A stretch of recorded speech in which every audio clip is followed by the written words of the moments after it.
بلکہ اعتکاف کی نیت جو وہ صرف اور صرف اللہ تبارک و تعالی کی رضا کے لیے ہونی چاہیے۔ البتہ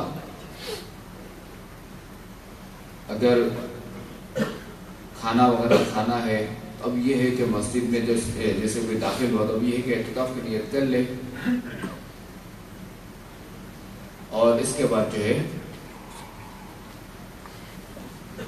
نفل ادا کر لے یا ذکر و اذکار کر لے یا کچھ جو ہے وہ درود شریف پڑھ لے یا کوئی تسبیح وغیرہ پڑھ لے، پھر اس کے بعد جو چاہے کرے، یعنی جو بھی اگر کھانا کھانا چاہتا ہے تو کھانا کھا لے، پانی پینا چاہتا ہے تو پانی پی لے۔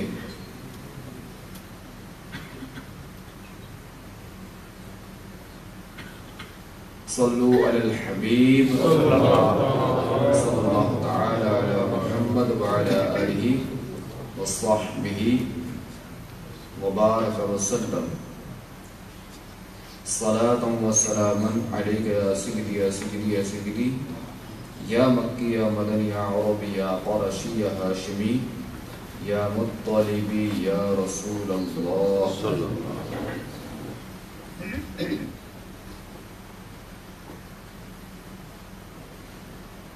رسول اللہ صلی اللہ تعالی علیہ وآلہ وسلم کا فرمان باقرین ہے،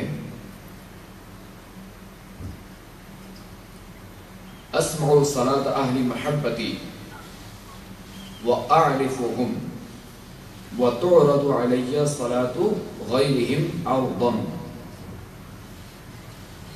یعنی اہل محبت کا درود میں خود سنتا ہوں اور انہیں پہچانتا ہوں، سبحان اللہ، جبکہ دوسروں کا درود مجھ پر پیش کیا جاتا ہے۔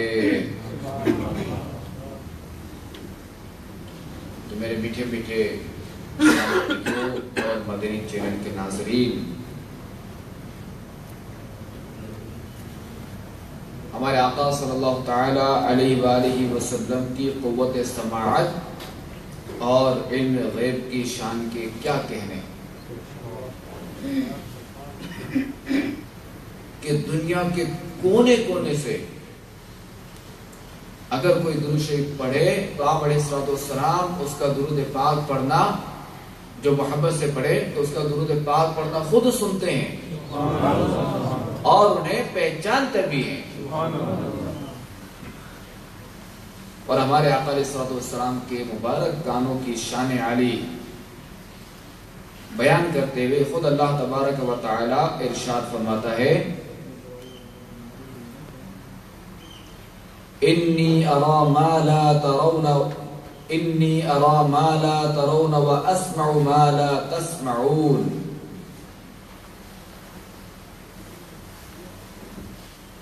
یہ ہمارے آقا علیہ الصلوۃ والسلام کا فرمان ہے کہ ہمارے آقا علیہ الصلوۃ والسلام فرماتے ہیں کہ انی ارا ما لا ترون واسمع ما لا تسمعون، یعنی میں ان چیزوں کو دیکھتا ہوں جن کو تم میں سے کوئی نہیں دیکھتا، اور میں ان آوازوں کو سنتا ہوں جن کو تم میں سے کوئی نہیں سنتا۔ تو اس حدیث پاک سے ثابت ہوا کہ رسول اللہ صلی اللہ تعالی علیہ وآلہ وسلم کی قوت سماعت، قوت بصارت بے مثال اور معجزانہ شان رکھتی تھی، کیونکہ آپ علیہ السلام دور و نزدیک کی آوازوں کو یکساں طور پر سن لیا کرتے تھے۔ یکساں طور پر یعنی ایک ہی طرح سے، یعنی دور کی آواز بھی ایک طرح سے سنتے تھے اور قریب کی آواز بھی ایک ہی طرح سے سنتے تھے۔ سید اعلیٰ حضرت نے خوب لکھا ہے، دور و نزدیک کے سننے والے وہ کان، دور و نزدیک کے سننے والے وہ کان، دور و نزدیک کے سننے والے وہ کان، کان لالے کرامت پہ لا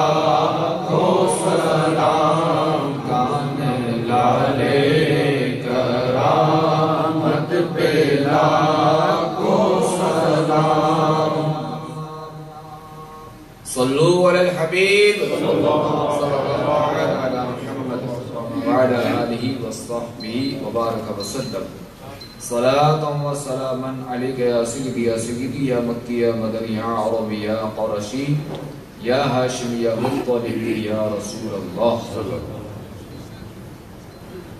میرے میٹھے میٹھے اسلامی بھائیوں اور مدنی چینل کے ناظرین، ہمیں چاہیے کہ ہم اپنے آقا مدینے والے مصطفیٰ صلی اللہ تعالی علیہ وآلہ وسلم کی بارگاہ میں شوق و محبت کے ساتھ درود و پاک کے نذرانے پیش کرتے رہے۔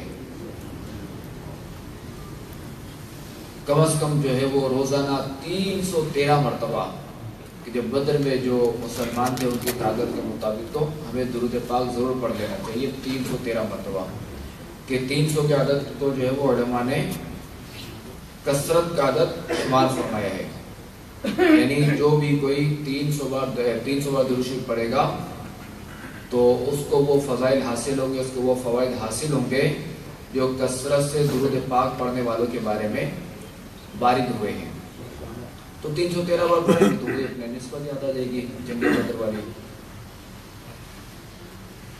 آئیے بیان سے پہلے جو وہ نیتیں کر لیتے ہیں کہ فرمان مصطفیٰ صلی اللہ تعالی علیہ وآلہ وسلم نیت المؤمن خیر من عملہ، یعنی مسلمان کی نیت اس کے عمل سے بہتر ہے۔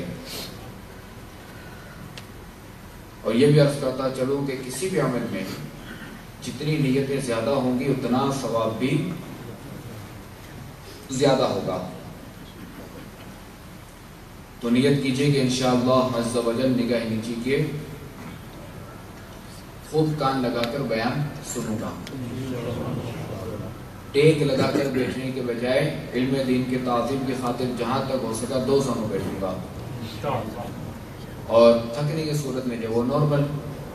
اور جو اسلامی بھائی کرسیوں پر بیٹھے ہیں تو وہ تو جس طرح بیٹھے ہیں ویسے ہی، چونکہ وہ اگر بغیر ٹیک لگائے بیٹھنے کی اگر کوشش کریں گے تو وہ آزمائش ہو جائے گی، کہ چونکہ وہ کرسی کی پشت بالکل قریب ہوتی ہے نا، تب وہ یوں بیٹھیں گے تو تکلف ہوگا، اور پھر اسی تکلف میں رہیں گے اور سننے میں ان کو آزمائش ہوگی، توجہ بڑھے گی۔ میں بھی نیت کرتا ہوں کہ الہی کلمت الحق کروں گا، نیکی کا حکم دوں گا، برائی سے منع کروں گا۔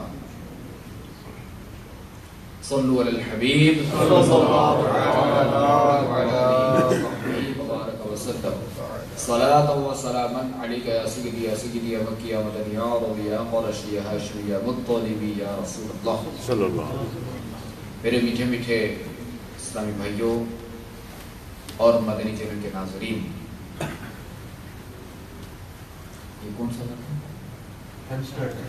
ایمسٹرڈیم؟ تو میرے ایمسٹرڈیم کے اسلامی بھائیوں، اللہ تبارک و تعالی کا فضل و کرم ہے، اس کا احسان ہے کہ اس نے ہمیں اشرف المخلوقات یعنی انسان بنایا، اور مزید کرم بالائے کرم یہ کہ اس نے ہمارے ہاتھوں میں دامن رحمت عالمیان عطا فرمایا، ہمیں کلمہ گو بنایا، ہمیں ایمان والا بنایا، ہمیں اپنی اور اپنے پیارے حبیب علیہ الصلوۃ والسلام اور تمام انبیاء کرام کی تصدیق کرنے والا بنایا، ہمیں تمام کتابوں کی تصدیق کرنے والا بنایا، کہ آمنت باللہ و ملائکتہ و کتبہ و رسلہ والیوم الآخر والقدر خیرہ و شرہ من اللہ تعالی والبعث بعد الموت۔ تو یہ ہمارا ایمان ہے، ایمان مفصل ہے، اور ایمان مجمل آمنت باللہ کما ہوا باسمائہ و صفاتہ وقبلت جمیع احکامہ اقرار باللسان و تصدیق بالقلب۔ تو اس مالک عز و جل کا کرم ہے کہ اس نے ہمیں مسلمان بنایا، اور اس رب عز و جل نے جہاں ہمیں بے شمار نعمتیں عطا فرمائی، دنیاوی طور پہ دیکھیں تو ہمیں کھانا پینا لباس یہ ساری چیزیں ہمیں عطا فرمائی، اس کا کرم بالائے کرم ہے۔ تو وہی اس نے ہمیں مقدس ایام بھی عطا فرمائے، ہمیں مقدس مہینے بھی عطا فرمائے. تو ان ایام میں، ان مہینوں میں ایک پیارا پیارا مہینہ ہمیں بصورت رمضان المبارک عطا فرمایا.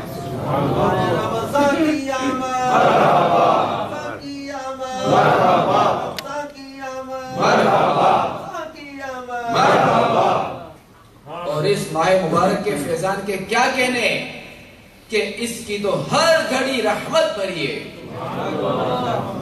اور اس ماہ مبارک میں ہر نیکی کا ثواب 70 گنا بڑھا دیا جاتا ہے.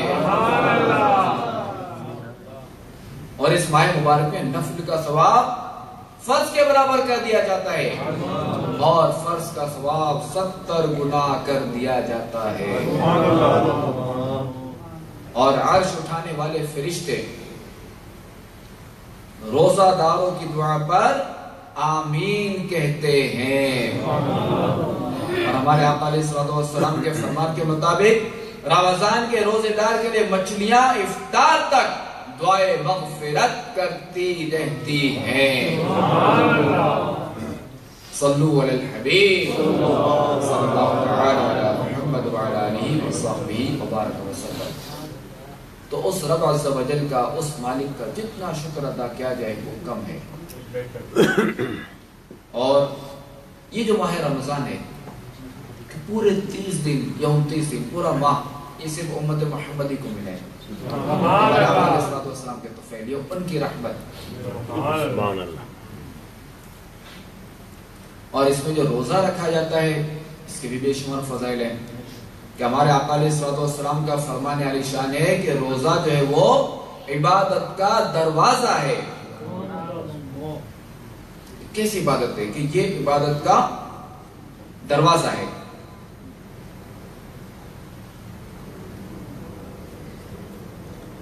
اور اس ماہ مبارک کی خصوصیت یہ بھی ہے، یعنی اس کی خاص بات یہ بھی ہے کہ اس ماہ مبارک میں اللہ تبارک و تعالی نے قرآن پاک کو نازل فرمایا. چنانچہ پارہ 2 سورۃ البقرہ آیت نمبر 185 میں ارشاد ہوتا ہے: شہر رمضان الذی انزل فیہ القرآن ھدی للناس وبینات من الھدی والفرقان فمن شہد منکم الشہر فلیصم ومن كان مريضا او على سفر فعدة من ايام اخر يريد الله بكم اليسر ولا يريد بكم العسر ولتكملوا العدة ولتكبروا الله على ما هداكم ولعلكم تشكرون. ترجمہ کنز ایمان: رمضان کا مہینہ جس میں قرآن اترا لوگوں کی ہدایت کے لیے، جس میں قرآن اترا لوگوں کے لیے ہدایت اور رہنمائی اور فیصلے کی روشن باتیں. تو تم میں جو کوئی یہ مہینہ پائے ضرور اس کے روزے رکھے، اور جو بیمار یا سفر میں ہو تو اتنے روزے اور دنوں میں. اللہ تم پر آسانی چاہتا ہے اور تم پر دشواری نہیں چاہتا، اور اس لیے کہ تم گنتی پوری کرو اور اللہ عز و جل کی بڑائی بولو اس پر کہ اس نے تمہیں ہدایت کی اور کہیں تم حق گزار ہو.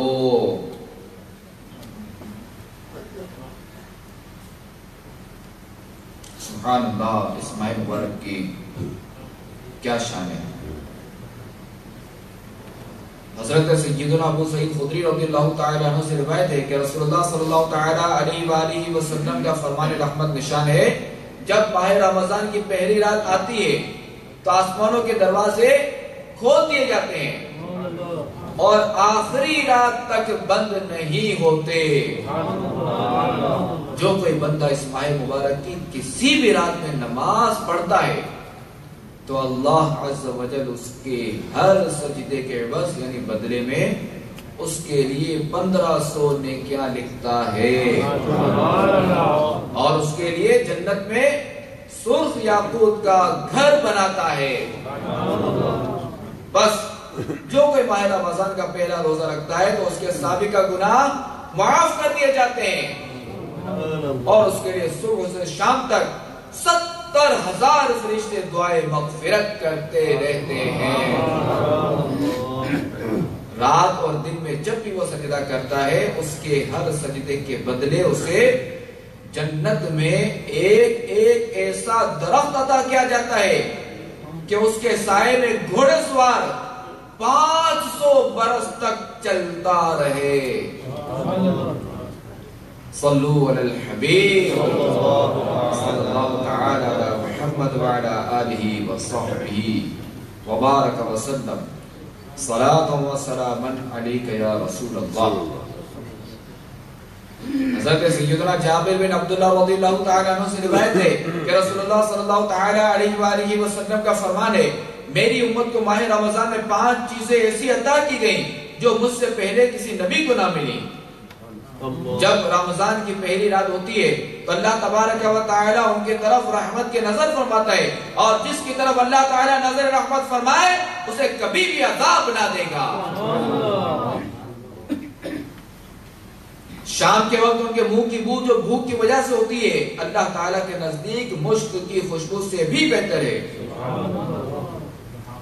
فرشتے ہر رات اور دن ان کے لیے مغفرت کی دعائیں کرتے رہتے ہیں۔ اللہ تبارک و تعالی جنت کو حکم فرماتا ہے، میرے نیک بندوں کے لیے مزین یعنی آراستہ ہو جا، قریب اور دنیا کی مشقت سے میرے گھر اور کرم میں راحت پائیں گے۔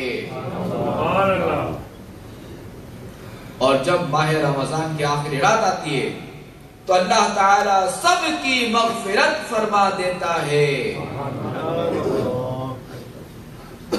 قوم میں سے ایک شخص نے کھڑے ہو کر عرض کی، یا رسول اللہ صلی اللہ تعالی علیہ وآلہ وسلم، کیا وہ لیلۃ القدر ہے؟ ارشاد فرمایا، نہیں۔ کیا تم نہیں دیکھتے کہ مزدور جب اپنے کاموں سے فارغ ہو جاتے ہیں تو انہیں اجرت دی جاتی ہے؟ حضرت سیدنا ابو ہریرہ رضی اللہ تعالی عنہ سے مروی ہے کہ رسول اللہ صلی اللہ تعالی علیہ وآلہ وسلم کا فرمان ہے، 5 نمازیں اور جمعہ اگلے جمعے تک اور ماہ رمضان اگلے رمضان تک گناہوں کا کفارہ ہے، جب تک کہ کبیرہ گناہوں سے بچا جائے۔ اور ہمارے آقا علیہ الصلوۃ والسلام کا فرمان ہے، بلا اس کا عرض کر دوں کہ ایک تو ہوتا ہے گناہ صغیرہ اور ایک ہوتا ہے گناہ کبیرہ۔ کہ بعض اوقات روایتوں میں آتا ہے نا، ہم فضائل سنتے ہیں کہ بھائی جس نے فلاں کام کیا تو اس کے اتنے گناہ معاف ہو جائیں گے، جس نے یہ کام کیا تو اس کے اتنے گناہ معاف ہو جائیں گے۔ تو یہ سارا دن گناہ صغیرہ کے بارے میں ہے۔ البتہ گناہ کبیرہ کے لیے توبہ فرض ہے، اور گناہ صغیرہ سے بھی توبہ کرنی چاہیے کہ اگر بات تقاضا بشریت اگر گناہ صغیرہ بھی ہو جائے تو اس سے بھی فوری توبہ کر لینی چاہیے کہ زندگی کا کوئی بھروسہ نہیں۔ ہمیں کیا پتا کہ ہم فلاں کام کر سکیں گے یا نہیں، اور موت آ جائے، کیونکہ موت ہر ایک نے آنی ہے، ہر ایک کو آنی ہے موت، اور موت کا وقت مقرر ہے، مگر ہمیں نہیں معلوم کہ کب آنی ہے، کب آئے گی۔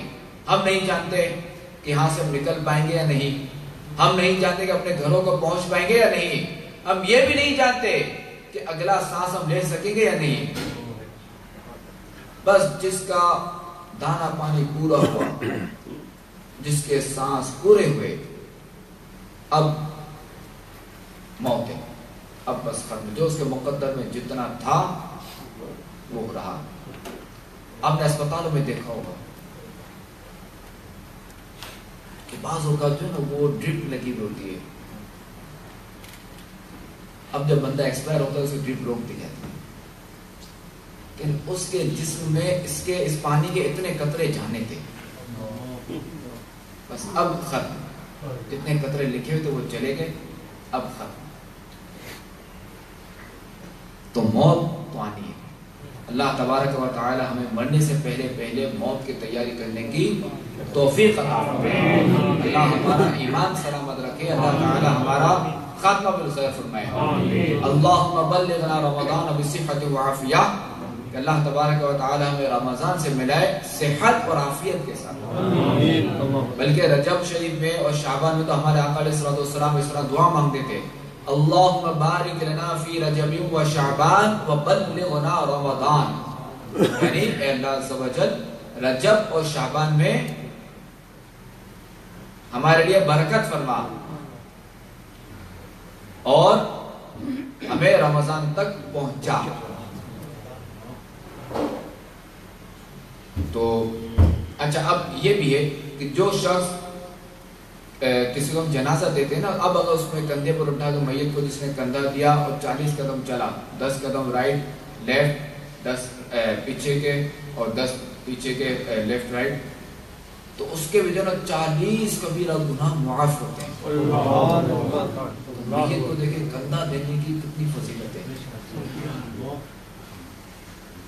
تو جب بھی اگر کوئی موقع ملے تو میت کو کندھا بھی دینا چاہیے. اور یہ دیکھیں کہ مسلمان کی حرمت دیکھیں، نماز جنازہ وغیرہ کے معاملات دیکھیں کہ شریعت نے اسے فرض کفایہ کر دیا کہ اگر چند افراد نے، اگر کسی نے بھی اگر غسل دے دیا اور جنازہ وغیرہ پڑھ لیا تو فرض اتر گیا. ورنہ کسی نے اگر کسی مسلمان کا جنازہ نہیں پڑھا، کسی نے نہیں پڑھا تو سب گناہگار. اگر کسی نے بھی تدفین کی کوئی ترکیب نہیں کی تو سب گناہگار. اگر کسی نے بھی کفن نہیں پہنا ہے تو سب گناہگار. تو لہٰذا جب بھی موقع ملے تو جنازوں میں شرکت کرنی چاہیے. نماز کیا کہتے ہیں وہ غسل میں بھی تو ظاہر غسل میں تو پردہ ہوتا ہے، جس کو ضرورت ہو وہی دیکھے. باقی ہے کہ وہ تدفین میں شرکت کرنی چاہیے اور عبرت حاصل کرنی چاہیے اور اپنا یہ ذہن بنانا چاہیے کہ جس طرح آج اس کا جنازہ ہوا ہے کل میرا بھی ہوگا. بلکہ اس کا تو ہم نے دیکھ لیا کہ جنازہ ہو گیا، اپنا کیا پتا کہ جنازہ ہو سکتا ہے یا نہیں. بعض وہ جہاز تباہ ہو جاتا ہے، لاش کے ٹکڑے ہو جاتے ہیں، پتہ ہی نہیں چلتا. بعض اوقات درندہ کھا جاتا ہے، شیر کھا جاتا ہے، لاش کا پتہ ہی نہیں. بعض اوقات دریا میں مچھلی کھا جاتی ہے، بندہ ڈوبا اور مچھلی نے نکل لیا، مگر مچھ ہوتا ہے یہ جھیل وغیرہ میں، ویسے واقعات ہوتے ہیں. تو یہ تو ظاہر ہے کہ خوش نصیبی کے ساتھ جنازہ ہو گیا. پر یہ یاد رکھیں کہ اگر کوئی شیر کے پیٹ میں ہے تو وہیں اس کے ساتھ برزخ کا معاملہ ہوگا.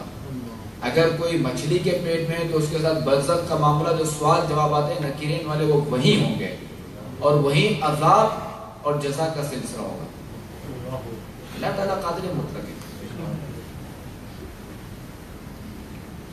اللہ تعالیٰ کرم فرمائے، اللہ ہمارا ایمان سلامت رکھے، ہمارا خاتمہ بالخیر فرمائے، اور اللہ تعالیٰ مرنے سے پہلے پہلے ہمیں موت کی تیاری کرنے کی توفیق عطا فرمائے. ایک بس آخری روایت عرض کرتا ہوں اور اس کے بعد جو وہ دعا انشاءاللہ. رسول اللہ صلی اللہ تعالی علیہ وآلہ وسلم کا فرمان عالی شان ہے، اگر بندوں کو معلوم ہوتا کہ رمضان کیا ہے تو میری امت تمنا کرتی کہ کاش پورا سال رمضان ہی ہو. سبحان اللہ. یعنی کیسا وہ مبارک مہینہ ہے، کیسا پیارا مہینہ ہے، کیسا بابرکت مہینہ ہے کہ جس کے جتنے فضائل بیان کی جائے کم ہے. وقت بھی اس کے لیے بہت درکار. اگر کچھ فضائل بھی بیان کی جائیں تو میرے پیچھے میرے اسلامی بھائی اور مدنی چینل کے ناظرین، ان قریب وہ مہینہ آنے والا ہے. اللہ تعالی ہمیں اس مہینے کی آمد تک ہمیں زندہ رکھے. اللہ ہمیں اس مہینے تک پہنچائے. تو میرے میٹھے میرے اسلامی بھائیوں، رمضان کا جتنا ہو سکے ادب و احترام کہتے ہیں، جتنا ہو سکے اس میں اللہ تبارک و تعالیٰ کی عبادت کی جائے، اپنے رب عز و جل کو راضی کرنے کی کوشش کی جائے.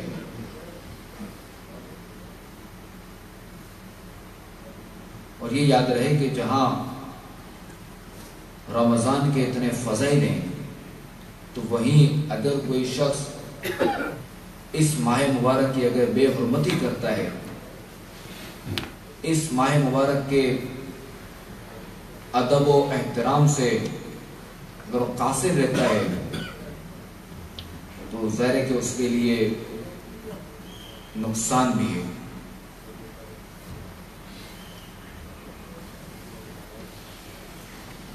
تو اللہ تبارک و تعالی ہمیں اس ماہ رمضان کی خوب سے خوب ادب کرنے کی توفیق عطا فرمائے اور ہمیں اس ماہ مبارک میں ہر صغیرہ اور کبیرہ گناہ سے بچائے۔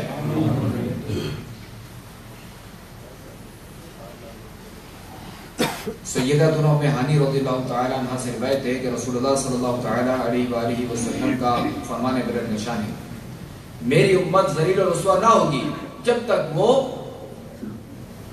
ماہ رمضان کا حق ادا کرتی رہے گی۔ عرض کی گئی یا رسول اللہ صلی اللہ تعالی علیہ وآلہ وسلم، رمضان کے حق کو ضائع کرنے میں ان کا ذلیل و رسوا ہونا کیا ہے؟ فرمایا اس ماہ میں ان کا حرام کاموں کا کرنا۔ پھر فرمایا جس نے اس ماہ میں زنا کیا یا شراب پی تو اگلے رمضان تک اللہ تبارک و تعالی اور جتنے آسمانی فرشتے ہیں سب اس پر لعنت کرتے رہیں گے۔ بس اگر یہ شخص اگلا ماہ رمضان پانے سے پہلے ہی مر گیا تو اس کے پاس کوئی ایسی نیکی نہ ہوگی جو اس سے جہنم کی آگ سے بچا سکے۔ بس تم ماہ رمضان کے معاملے میں ڈرو، کیونکہ جس طرح اس ماہ میں اور مہینوں کے مقابلے میں نیکیاں بڑھا دی جاتی ہیں، اسی طرح گناہوں کا بھی معاملہ ہے۔ تو میرے میٹھے میٹھے اسلام بھائیوں، کہ جہاں ہمیں اس ماہ مبارک میں نیکیاں کرنی ہے کہ چونکہ اس نیکیوں کا ریٹ بڑھ جاتا ہے، تو وہیں اس ماہ مبارک میں گناہوں کی ہلاکت خیزیاں بھی بڑھ جاتی ہیں۔ تو اللہ تبارک و تعالیٰ سے دعا ہے کہ اللہ تعالیٰ ہمیں اس ماہ مبارک کا خوب سے خوب ادب و احترام کرنے کی توفیق عطا فرمائے اور ہمیں اس ماہ رمضان میں بھی گناہوں سے بچائے اور اس ماہ مبارک کے صدقے زندگی بھر ہمیں صغیرہ و کبیرہ گناہوں سے محفوظ رکھے۔ آمین بجاہ النبی الامین صلی اللہ تعالی علیہ وآلہ وسلم۔ صلو علی الحبیب صلی اللہ تعالی علیہ وآلہ وسلم۔ میٹھے میٹھے اسلامی بھائیوں، دعا سے پہلے یہ عرض کروں گا کہ الحمدللہ عز و جل، کیونکہ ہم مسلمان ہیں اور مسلمان کا سب سے قیمتی سرمایہ اس کا ایمان ہے۔ الحمدللہ عز و جل ہم مسلمان ہیں اور مسلمان کا سب سے قیمتی سرمایہ اس کا ایمان ہے، اور ایمان کی حفاظت کا ایک بہترین ذریعہ کسی پیر کامل کے ہاتھ میں ہاتھ دے دینا بھی ہے۔ ہمارے شہنشاہ بغداد حضور غوث پاک سیدنا شیخ عبدالقادر جیلانی رحمت اللہ تعالی علیہ فرماتے ہیں کہ میرا کوئی بھی مرید بغیر توبہ کیے نہیں مرے گا، اور مزید حضور غوث پاک کا یہ بھی فرمان ہے کہ میں اس وقت تک جنت کی طرف قدم نہیں بڑھاؤں گا جب تک اپنے ایک ایک مرید کو داخل جنت نہ کروا دوں۔ میرے شیخ طریقت امیر اہل سنت بانی دعوت اسلامی حضرت علامہ مولانا ابو بلال محمد الیاس اتار قادری رضوی دامت برکاتہم العالیہ سلسلہ عالیہ قادریہ میں بیعت کرواتے ہیں، اور آج امیر اہل سنت کے شہزادے یعنی جن کو امیر اہل سنت نے اپنا جانشین بھی مقرر کیا ہے، خلافت بھی عطا کی ہے اور بیعت کی اجازت بھی عطا فرمائی ہے، آج ہالینڈ کے سفر میں، یورپ کے سفر میں، ایمسٹرڈیم میں ہمارے پاس تشریف لائے۔ میرے یہاں ایمسٹرڈیم میں موجود جو اس مدنی حلقے میں عاشقان رسول ہیں، ان سے بھی میں جو ہے وہ ان کو مشورہ عرض کروں گا، اور مدنی چینل کے ناظرین، آپ میں سے اگر اب تک کوئی بھی غوث پاک کے مریدوں میں شامل نہیں ہوئے تو آپ غوث پاک کے مرید بن جائیں۔ جو پہلے سے کسی پیر صاحب کے مرید ہیں وہ چاہیں تو بیعت برکت حاصل کر لیں، طالب ہو جائیں، اس کا فائدہ یہ ہوگا کہ وہ اپنے ہی پیر صاحب کے مرید بھی رہیں گے اور غوث پاک کے سلسلے کا فیضان بھی جاری ہو جائے گا، اور شہزادہ اتار بھی امیر علیہ سنت کی طرح بیعت کروانے سے پہلے توبہ بھی کرواتے ہیں۔ توبہ کے بارے میں حدیث پاک میں ہے التائب من الذنب کمن لا ذنب لہ، گناہ سے توبہ کرنے والا ایسا ہے جیسے اس نے گناہ کیا ہی نہیں۔ سچی توبہ گناہوں کو مٹا دیتی ہے۔ آئیے جانشین امیر علیہ سنت کی ملاقات صحبت کی برکتیں حاصل کرتے ہیں۔ جانشین اتار کی بارگاہ میں عرض کرتے کہ ہمیں توبہ بھی کروا دیں اور غوث پاک کے سلسلے میں داخل بھی فرما لیں۔ صلو علی الحبیب صلی اللہ علی محمد صلی اللہ علیہ وآلہ وسلم۔ الله الرحمن الرحيم الصلاة والسلام عليك يا رسول الله وعلى آلك وأصحابك يا حبيب الله لا إله إلا الله محمد رسول الله صلى الله تعالى عليه وآله وسلم توبہ کرتا ہوں میں اپنے تمام پچھلے گناہوں سے اور وعدہ کرتا ہوں میں کہ آئندہ شریعت پر چلوں گا، بد مذہبوں اور برے لوگوں کی صحبت سے بچتا رہوں گا، نماز روزے کی پابندی کرتا رہوں گا، ماں باپ کی نافرمانی، جھوٹ، غیبت، چغلی، وعدہ خلافی، گالی گلوچ، فلمیں، ڈرامے، گانے باجے وغیرہ وغیرہ گناہوں سے بچتا رہوں گا۔ اے اللہ میری اس توبہ کو قبول فرما اور مجھے میرے وعدوں پر ثابت قدم رکھ۔ مرید ہوتا ہوں میں خاندان علی شار قادریہ رضویہ میں نے اپنا ہاتھ آپ کے ذریعے سے امیر اہل سنت کے ہاتھ میں دیا، امیر اہل سنت کے ذریعے سرکار بغداد حضور غوث پاک رضی اللہ تعالی عنہ کے ہاتھ میں دیا۔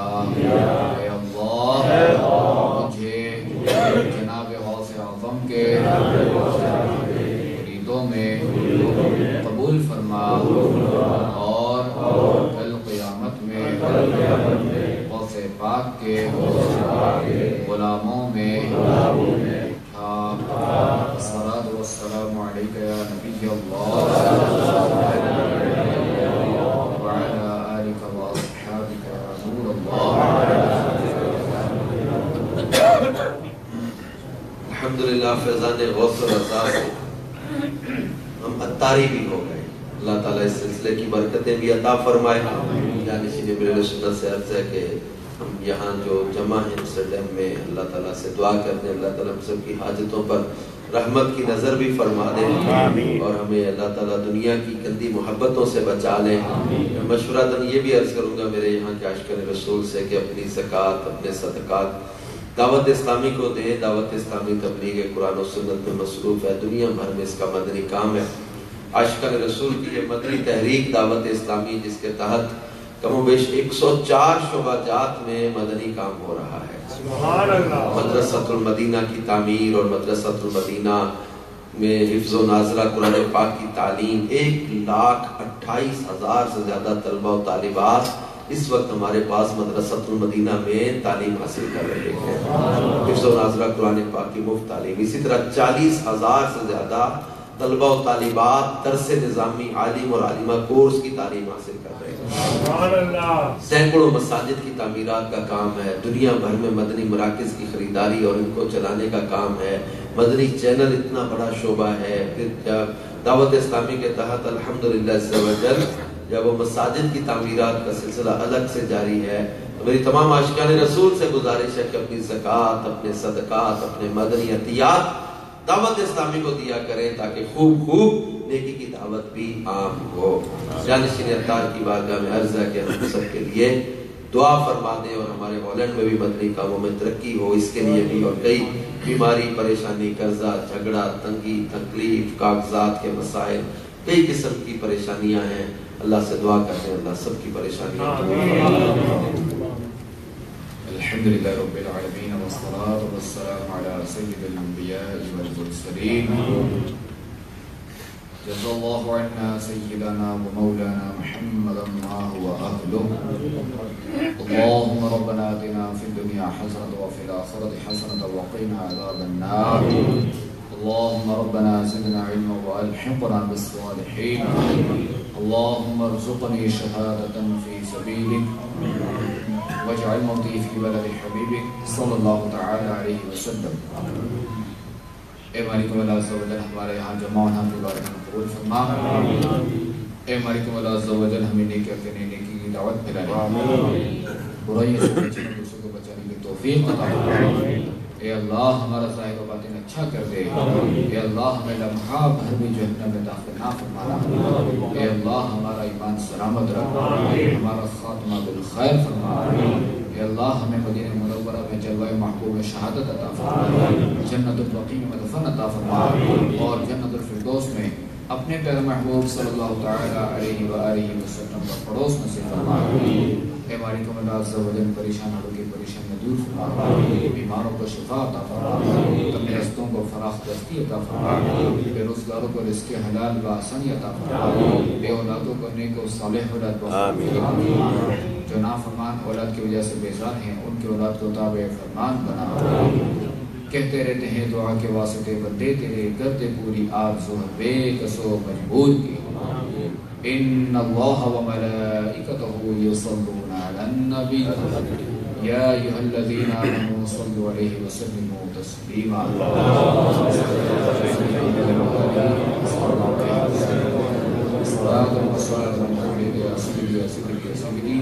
یا مکی یا مدنی یا عربی یا قرشی یا ہاشمی یا مطلبی یا رسول اللہ صلی اللہ علیہ وسلم. سبحان ربک رب العزة عما یصفون وسلام علی المرسلین والحمد للہ رب العالمین. بحق لا الہ الا رسول اللہ صلی اللہ تعالی علیہ وآلہ وسلم. ابھی انشاءاللہ اذان مغرب ہوگی. نماز مغرب ادا کریں گے اور نماز کے بعد صلاۃ السلام بھی پڑھ کے اور پھر جانشین امیر علیہ سنت سے ملاقات کریں گے. نماز کے لیے تیاری کر لیں, صفے بنا لیں. ابھی انشاءاللہ اذان مغرب ہوگی.